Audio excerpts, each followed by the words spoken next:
చందమామ తీసుకొచ్చి చేతిలో పెడతానన్నట్టు చెప్పబట్టే కేసీఆర్కి జనం కిరీటం పెట్టారంటున్నాడు కోమటిరెడ్డి వెంకటరెడ్డి. ఎంత ఎదిగినా ఒదిగుండాలంటున్నాడు. అల్లో కోమటిరెడ్డి ఏంది మందలా? కేసీఆర్ మాట అంటే మాట, కేసీఆర్ మాట తప్పడు, మాట తప్పితే తలకాయ తీసుకుంటాను. నీకెప్పటికి అర్థమైంది. అపార్థం చేసుకుంటున్న వాళ్ళకు కూడా చెప్పు. ఆ బకాయిలు ఎప్పుడు చేయాలి? ఇప్పుడు 1000 సార్లు కావాలి. వడ్డమ్మ బడవ 10 ఏళ్ళు మీ వల్ల కానీ కూడా 15 నెలల్లో అవుతాయా? ఈ మధ్య లేదా పేపర్ టీవీలో కనబడితే పని చేస్తున్నా.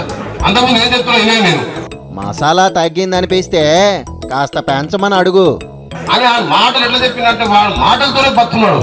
అడగంది అమ్మాయినా బెట్టదు. ఏం కావాలో అడుగు.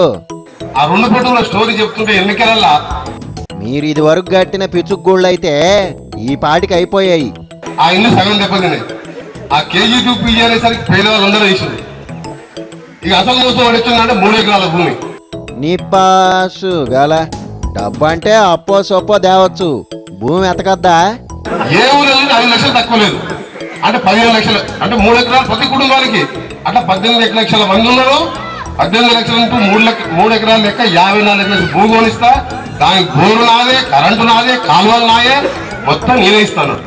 భూమి ఇచ్చాక అయ్యంత పని సిటికలో అయిపోతాయి. అట్లా సగం మోసం పోయారు. దళిత ముఖ్యమంత్రి దళితులు అనే మొదటిసారి తెలంగాణ రాష్ట్రం దళితులు అవుతుందని చెప్పి అట్లా మోసపోయారు. ఇంకా మైనార్టీలు 12% రిజర్వేషన్ అన్నాడు. మన లంబడంలో 12% అన్నాడు. నువ్వు చెప్పే లెక్కన 10 ఏళ్లలో మీరు చాలా చేస్తుండాలా. నేను ఒక్కడే చెప్తున్నా.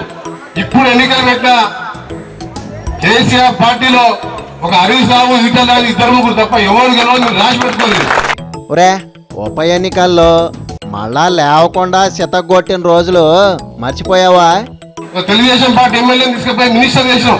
అదొక్కటి రాజీనామా చేసి గెలవని చెప్పు. ఎలక్షన్కి రెడీ అని తలసాని 2 తొడలు కొడుతున్నాడు. ఆయనని రాజీనామా చేయించి నువ్వు మన టీఆర్ఎస్ ఎమ్మెల్యే గెలిపి సంతనగర్ లో మన కాంగ్రెస్ పార్టీ కూడా వదిలిపెట్టి ఆయనకే ఆపచ్చు.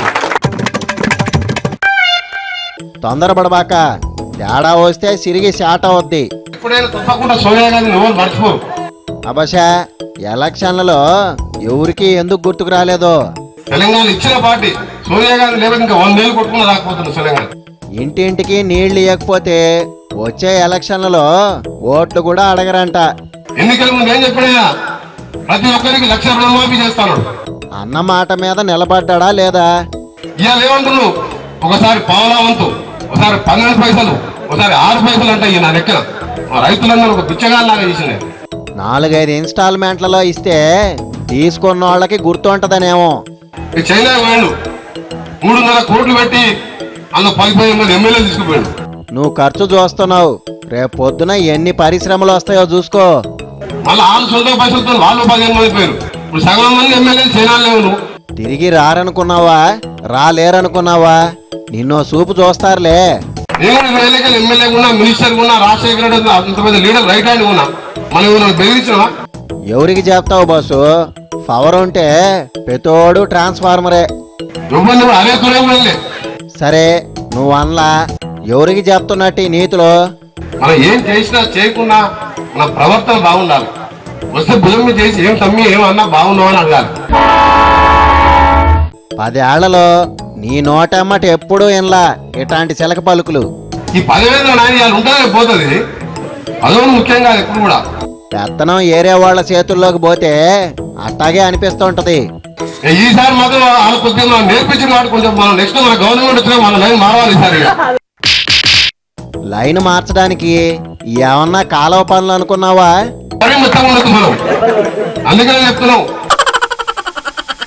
వాళ్ళు వచ్చి మీద పడకుండా ఎంత ముందు జాగ్రత్త. గ్రామాలల్లో టీఆర్ఎస్ నాయకులు అధికారం ఉందని చెప్పి మీ నాయకులు అన్న చూసుకొని మీరు బెదిరిస్తే మాత్రం మొత్తం పేర్లు రాసుకుంటాం బిడ్డ. అడ్రస్లు కూడా రాసి పెట్టుకో, ఎతకడానికి తేలిగ్గా ఉంటది. రేపు గవర్నమెంట్ వచ్చినట్టు మాత్రం ఈసారి మాత్రం వదిలిపెట్టింది. మనం వచ్చేది గ్యారంటీ అంటావా? అంత నమ్మకమా? ప్రతి జిల్లాలో కూడా చెప్తున్నాను, ప్రతి జిల్లాలో చెప్తున్నా. చెప్పాగా నిన్నో చూపు చూడకుండా వదిలిపెట్టరని. ప్రేమతోని మనసులు గెలవాలి తప్ప ఇట్లా రౌడీజంతో చేస్తే నడవదు.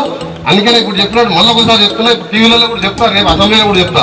ఆడేమన్నా మాట్లాడడానికి స్టేజ్ మీద స్పీచ్ కాదు. ఎట్టి పరిస్థితి అసెంబ్లీ నడవనిచ్చేది లేదు. నీ పాసు గాల నువ్వు అడ్డం పడితే ఆగిపోద్దా? ₹1,00,000 మాఫీ చేస్తాను, ఇప్పుడు ఒకసారి 25 ఇస్తా, ఒకసారి 12 ఇస్తా, బ్యాంకు లోన్ ఇస్తలేడు. అందుకని ఇవన్నీ ఉన్నాయి.